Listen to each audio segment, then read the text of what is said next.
안녕하세요. 오랜만입니다. 무언가를 시작하는 데에는 아주 많은 것들이 필요합니다. 그 안에는 좌절하는 시간, 그리고 다시 재도전하는 시간 또한 포함되어 있는 것 같은데요. 제게도 그런 시간이 다녀갔습니다. 그 시간이 너무 길었던 것은 아닌가 싶어서 머쓱한데요. 좌절의 시기답게 제게도 그리고 제 주변에도 정말 많은 일들이 있었는데요. 여러분들께서도 아마 그런 시기를 이미 거치셨거나 거치시는 중일 거라고 생각됩니다. 제가 아끼는 친구 또한 그런 시기를 보냈어요. 그 친구를 말할 것 같으면 자신의 일을 너무 사랑한 나머지 평생을 준비하고 어렵게 취업하고 삶을 바치려고 했는데 막상 해보니까 생각한 거랑 완전히 달랐던 거예요. 그래서 결국은 일을 그만두고 무건수행과 비슷한 상태에 돌입해요. 그리고 사람도 만나지 않고 음악, 영화, 책, 전시만 보면서 지냈는데 저 또한 그런 시기였기 때문에 이 친구랑 대화를 되게 많이 했습니다. 아무래도 시기나 관심사가 비슷했기 때문에 저희가 많은 대화를 할 수 있었던 것 같은데요. 좌절의 시기를 함께 보내서 저는 이 친구가 저의 좌절 메이트였다고 생각하고 있어요. 밤마다 잠은 안 자고 내가 왜 싫은지, 내가 왜 할 수 없는지, 내가 왜 구린 인간인지 같은 거를 줄창 고백해대면서 함께 잠이 오지 않는 밤을 버텼습니다. 근데 그러던 어느 날 이 친구가 사라진 거예요. 그래서 너무 걱정이 되어가지고 연락을 해봤더니 친구가 엄청 반가워하면서 이런 말을 하더라고요. 내가 다시 일을 시작하게 됐어. 상처받을 각오가 끝났기 때문이야. 친구의 선언에 완전히 압도된 저는 상처받을 각오라는 것에 대해서 아주 오랫동안 생각하면서 실패, 좌절, 고통에 대해서 이야기하는 글들을 읽어내기 시작했습니다. 거기에는 앤드류 솔로몬도 있었고요. 데이비드 포스터, 그리고 실비아 플라스, 엄기호, 알베르 까미, 다자이 오사무, 김신식 등등의 여러분들께 소개해드리고 싶은 글들이 정말 많은데요. 그 중에서 고르고 골라서 첫 인사의 의미로 여러분들께 다시 쓸 수 있을까라는 책을 소개해드리려고 합니다. 그리스 태생의 스웨덴 작가가 77세가 되고 나서 약 40권의 책을 출판한 뒤에 정신적 에너지를 소진했을 때 이제는 은퇴할 때다라고 결심한 뒤에 번복하는 내용의 에세이입니다. 평생 글을 써온 작가가 자기 정체성과 맞닿아 있는 글쓰기를 버리는 것은 아무래도 어려운 일이었겠죠. 그래서 그는 이렇게 말합니다. 아예 쓰지 않는 것보다 후지게 쓰는 것이 두려웠다. 후진 사람이 되는 것은 누구에게나 두려운 일입니다. 어지간한 사람이 아니고서야 보통은 자기가 후지다고 느낄 텐데 그거는 인정받고 싶은 욕구와 숨기고 싶은 욕구, 이 두 가지 양쪽의 욕구와 동시에 싸워야 되잖아요. 자기 자신과의 싸움에서 늘 이기는 사람은 잘 없고, 그리고 이긴다고 하더라도 그 상태가 지속되는 것도 아니어서 우리는 끝없는 공포와 맞서 싸워야 하는데요. 그럴 때면 결국은 시간이 지나서 순풍 같은 것이 불어와서 우리를 안전한 상태로 데려다 주기를 기다리게 됩니다. 작가 또한 마찬가지여서 애타게 기다렸지만 도무지 기다림이 끝나지 않았다고 해요. 거울로 자기를 이렇게 바라보고 있으면 조만간 헷가닥 돌아버릴 사람의 얼굴처럼 보였다고 이 책에는 쓰여 있는데요. 작가는 그러던 어느 날 결심합니다. 팔짱을 끼고 달걀이 삶아지기를 기다리기만 하면 된다고 결론 내리지 말자. 끊임없이 읽고 써야 한다. 진열창이 보이는 대로 무작정 들어가지 말고 물러서는 법도 익혀야 한다. 그리고 작가는 이 글을 50년 만에 자신의 모국어인 그리스어로 씁니다. 오늘 여러분들께 소개해드리고 싶은 부분은 그 중에서 제가 매우 인상 깊었던 부분인데요. 페이지 84쪽에 적혀 있는 돌아와요. 우리는 아직 산책할 길이 많이 남았잖아요. 라는 글입니다. 이민은 부분적인 자살과 같다 라는 문장으로 시작하는 글인데요. 낭독해 보겠습니다. 이민은 부분적인 자살과 같다. 정말 죽는 것은 아니지만 내면의 많은 부분이 죽는다. 특히 언어가 그렇다. 그래서 나는 스웨덴어를 익힌 것보다는 그리스어를 잊어버리지 않은 것이 더욱 뿌듯하다. 스웨덴어는 필요의 산물이었고 그리스어는 사랑의 몸짓이었다. 망각과 무관심을 딛고 일어선 승리였다. 나는 검은 돌을 등 뒤로 던졌다. 내가 살던 마을에서는 모든 것을 뒤로하고 떠나기로 마음먹었을 때 그렇게들 한다. 나는 여전히 잊지 못했다. 그리스도 멀고 그리스 말을 하는 사람도 없다 보니 날이 갈수록 허전해졌다. 고국을 떠나기 전에 애인이었던 마리아의 편지 몇 통이 서랍 안에 들어있었다. 편지들을 꺼내서 천천히 읽었다. 청춘의 사랑을 추억하려는 것이 아니라 마리아의 그리스어를 만끽하기 위해서. 왜냐하면 그녀는 내 머릿속에 지뢰를 숨겨놓았기 때문이다. 돌아와요. 우리는 아직 산책할 길이 많이 남았잖아요. 우리는 더 이상 연인이 아니었지만 마리아는 그렇게 말했다. 우리는 연인보다 소중한 관계였기 때문이다. 우리는 친구 이상의 친구였다. 나는 내 언어의 맛을 보기 위해 마리아의 편지를 읽었다. 나의 모든 갈망을 버렸을 때도 나의 언어에는 미련이 남았다. 아쉬움은 그대로 남았을 뿐만 아니라 세월이 갈수록 더욱 커졌다. 일상에서도 마찬가지였다. 스웨덴에서 수십 년을 살다 보니 증류되어 버린 그리스어라도 몇 마디 주고받으려는 생각에 그리스 친구 요르고스에게 아무 핑계나 대고 전화를 걸었다. 이봐 사장님, 어떻게 지내나? 자동차 수리공인 요르고스는 내 차도 손봐주었다. 연병알, 여기 앉아서 죽기만 기다리지. 사실 의사들이 보기에는 딱히 문제가 없었다. 그렇지만 요르고스는 이제 도움을 받지 않고는 걸을 수도 운전할 수도 없었다. 내 평생에 그렇게 운전 잘하는 사람은 본 적이 없다. 주저없이 말할 수 있다. 그는 1cm만 틈이 있어도 앞차를 전속력으로 따라잡을 수 있었다. 정비소는 출입구가 매우 좁았다. 물론 대부분의 사람들이 차를 몰고 들어갈 수는 있었다. 그런데 후진이라면 얘기가 달라졌다. 우리는 요르고스한테 맡겼다. 그러면 그는 고속도로를 지나가는 것처럼 달렸다. 그렇지만 이제는 운전을 할 수 없었다. 이 친구가 마지막으로 사랑했던 올리브색 사브는 350마력까지 내도록 개조되었지만 이제는 그저 차고 안에 갇힌 신세가 되었다. 친구는 정기적으로 그 차를 보러 차고에 갔다.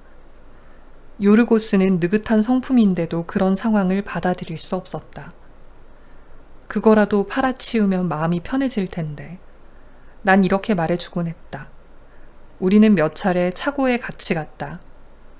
자동차는 먼지가 쌓이지 않도록 방수포를 덮어놓았다. 방수포를 벗은 차는 반짝반짝 빛났다. 이걸 사려는 사람은 없을걸. 기름을 너무 많이 먹거든. 그는 이 사브를 몰고 독일까지 가곤 했었다. 거기서 벤츠나 BMW 같은 온갖 중대형 차들과 앞서거니 뒤서거니 했지만 끝끝내 누구한테도 따라잡히지 않았다. 여보, 천천히 좀 가요. 그의 아내가 빌다시피 말했다. 당신은 전쟁 때 이놈들이 우리한테 어떻게 했는지 모르나 보군. 그가 이렇게 대답하고 엑셀을 밟으면 올리브색의 스웨덴제 페가수스가 추격자들을 따돌리고 저만치 날아갔다. 이제 모두 지난 일이지만 그는 지쳤다면서 정비소를 팔겠다고 했다. 그러고는 두 손을 내보였다. 이제 이 손으로는 아무것도 할 수 없어. 꼭 그런 것은 아니었다. 이제 요르고스는 전화번호부를 찢지는 못했지만 그래도 여전히 그와 악수를 하면 손이 아팠다. 우리 둘이 처음 만난 것은 1966년이었다. 이름이 똑같은 사람과 정비소를 꾸렸는데 무슨 이유에서인지 다른 요르고스는 업주라고 부르고 스스로는 일꾼이라고 불렀다. 나는 일꾼 요르고스를 사장이라 부르고 업주는 그냥 요르고스라고만 불렀다. 정비소는 스톡홀름의 그리스인들 사이에서 사랑방 구실을 했고 나는 두 사람 모두에게 엄청나게 정이 들었다. 그리스를 떠난 이래 나는 형 같은 사람을 무의식적으로 찾아다녔다. 더 굳세고 듬직하고 씩씩한 누군가를. 하지만 나보다 똑똑한 누군가를 찾기란 쉽지 않았다. 물론 스스로 그렇게 말하려니 좀 멋쩍긴 하지만 어차피 다른 사람이 그런 말을 해주지는 않을 테니까 그냥 내가 말해야겠다.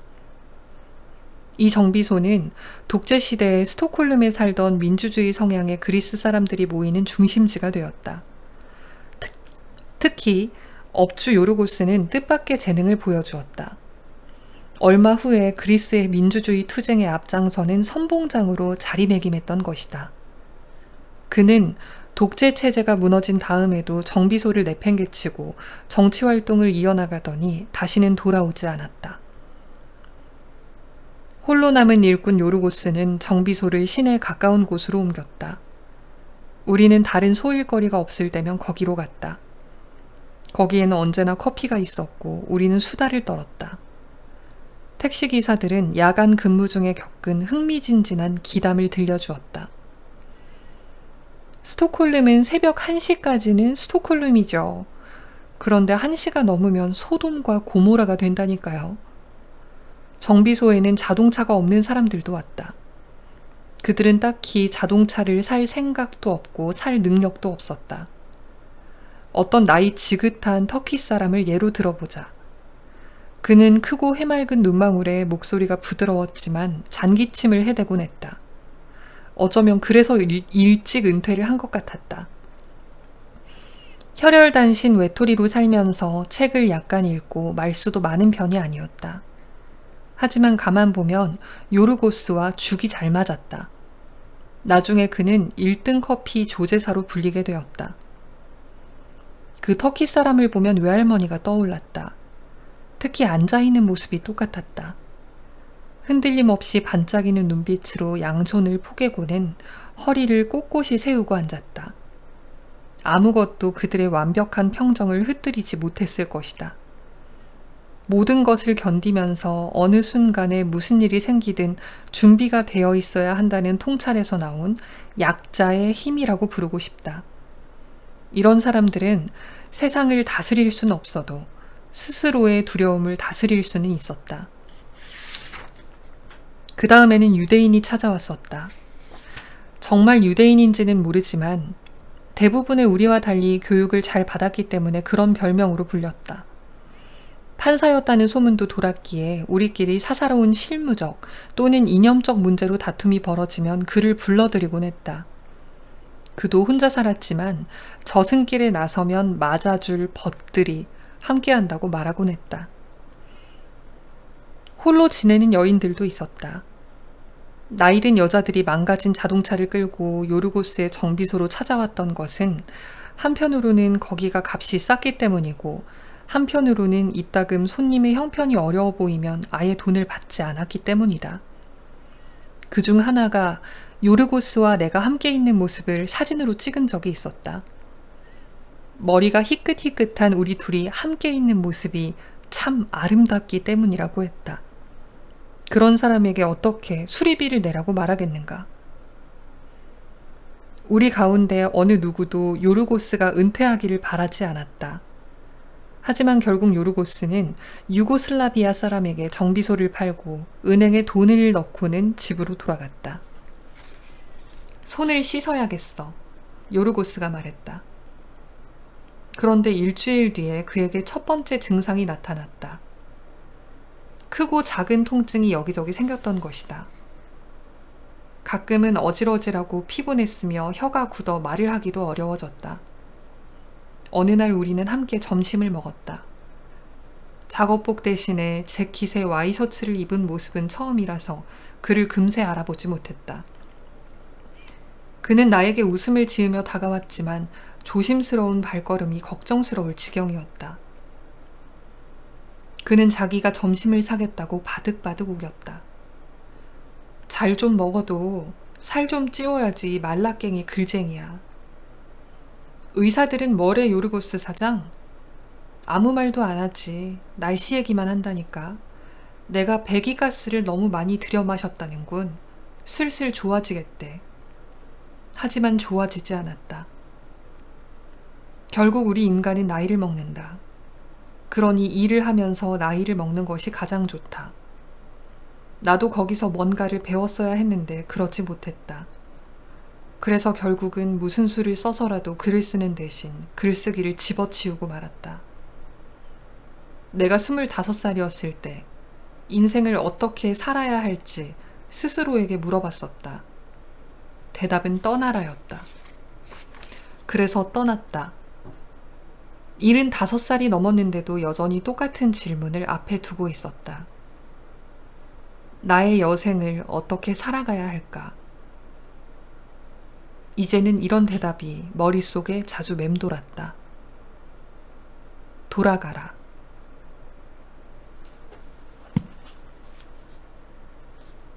돌아와요. 우리는 아직 산책할 길이 많이 남았잖아요. 라는 글을 함께 읽어봤습니다. 정말 멋진 글이죠. 젊어서는 떠났었던 사람이 나이를 먹어서는 돌아갈 결심을 하는 것, 이것은 결코 실패의 이야기가 아닙니다. 책의 맨 마지막 장에 책 날개에는 이런 글이 적혀 있습니다. 나이든 작가의 회한과 괴로운 고민을 담고 있는 내용에도 불구하고 다시 쓸 수 있을까 전반에 흐르는 정서는 우울함보다는 낙관에 가깝다. 불만에 차 있을지언정 비관적인 쪽은 아닌 그의 다양한 만남과 길 안내 속에서 우리는 더 나은 삶을 위한 시야를 하나 얻게 된다. 기품 있고 동시에 유머러스한 이 에세이에서 나이듦, 글쓰기, 자유와 관용에 대한 심오하고 매혹적이며 철학적인 경험을 할 수가 있을 것이다. 이 책날개에 적혀있는 글이 이 책에 대한 소개를 대신할 수 있을 것 같은데요. 이 책에서 꼭 강조하고 싶은 부분이 있습니다. 바로 이 책의 맨 앞장에 적혀있는 아리스토텔레스의 명언입니다. 친구보다 값진 것은 없다. 칼 오토 보니에에게. 이 영상을 사랑하는 친구들과 기다려주신 여러분들께 바칩니다. 감사합니다.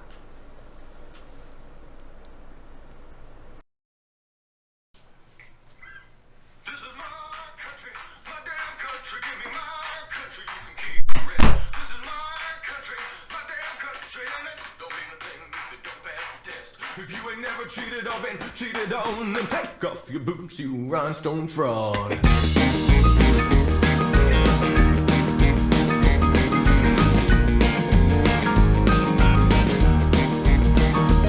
Well, give me cheating, drinking, and outlaw songs. Hard time, foolish pride, done me wrong. Flirting with the devil, getting right with the man. Ain't men paint songs, one night stands.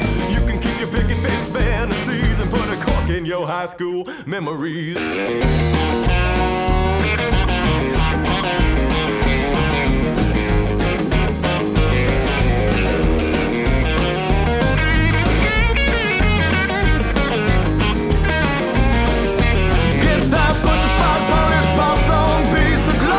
Nursery rhyme out of my face.